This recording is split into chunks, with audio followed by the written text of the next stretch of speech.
Hi and welcome. In this tutorial I used normal regular acrylics followed by golden open acrylics.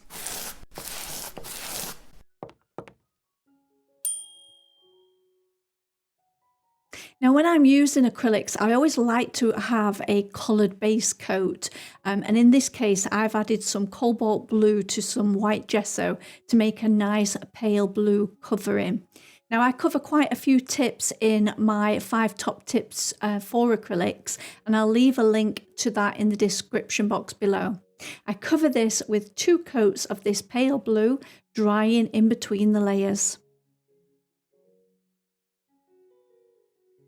I always like to do an underpainting before beginning any major project, especially something quite detailed like this. And really this is just to establish the basic lights and darks on this Pelican before I begin adding any coloured details. You'll notice here I'm just using raw umber and then I also use a little bit of white to establish the basic tones.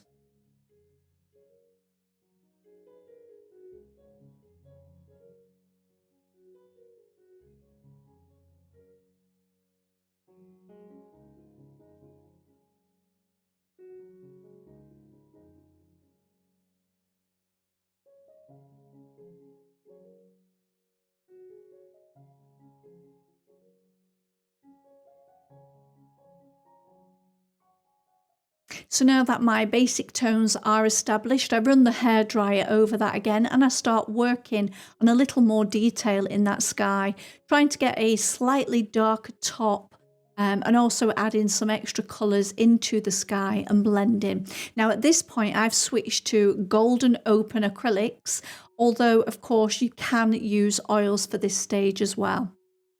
Here you can see I'm adding a little bit of shadow into the clouds and then going over with much thicker white paint to really get some lovely fluffy clouds in there. And I even like to use my finger for doing some of that blending. The golden open acrylics stay open for a little bit longer and it does allow you to do some lovely blending with that acrylic. Next, I'll start working on that ocean, getting that slightly darker tone, and then while that edge is wet, I'll work in with this more turquoise colour. And you can see I'm just simply blocking in those colours before adding any detail. And again, working wet into wet, I use the sand colour to brush into that wet ocean to create a really nice soft edge. Next, I'll begin working on that tree stump and just building up some lighter areas on that sunny side. And here I'm using like a lovely teal colour. And then I'll add a slightly darker version of that over onto the shadowed side. Adding some lovely little details and nooks and crannies into that wooden stump. I want to keep the background quite blurry, and so I'm adding in a mix of green here and then really sort of softening and blending these colours while they're still wet. Next, I'm moving on to begin adding some basic block in colours for the Pelican.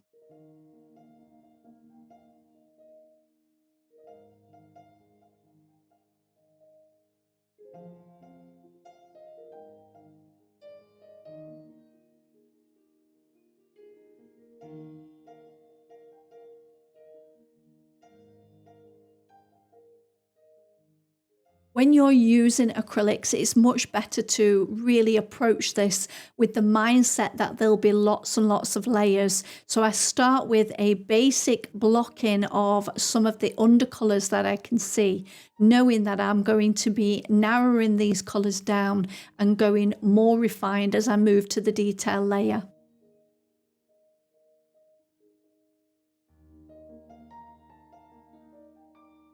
Once that underpainting or that undercolour has dried and I can run the hairdryer over those golden open acrylics, I then start to really drop down into some finer detail, very carefully now laying that paint on top of the undercolours already.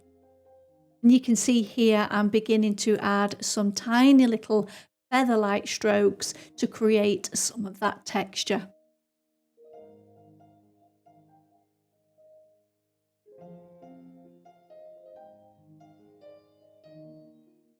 As I start to refine this and add more detail, you can see that that paint is going on much thicker now.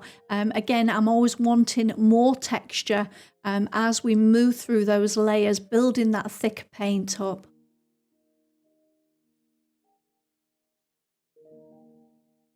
Moving on to the tail feathers and the back, and here you can really see I'm using some darker mixtures to really define the tail feathers here.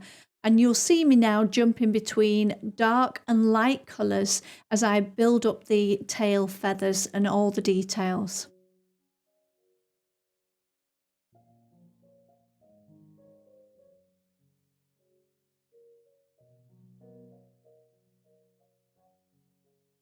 So I'm really taking my time building up the lights and shadows, going back and forth between those until I've got something that looks very similar to the reference photo that I'm using. Again, here you can see how working in those layers, getting that initial colour on there is really serving me now as I begin to go with a smaller brush and add details.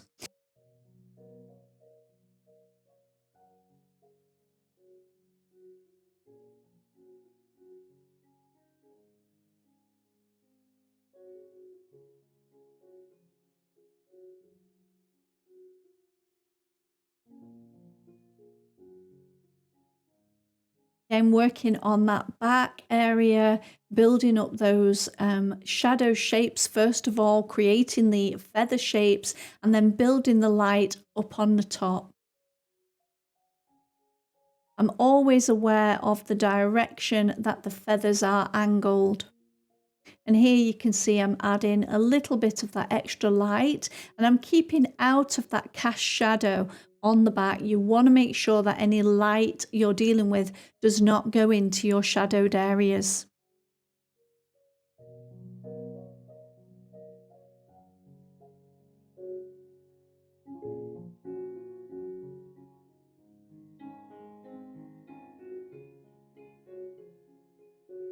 So here is the final painting, and this entire collection of 5 hours worth of tutorial is available on the MazArt Academy, and I'll leave a link for that in the description box below.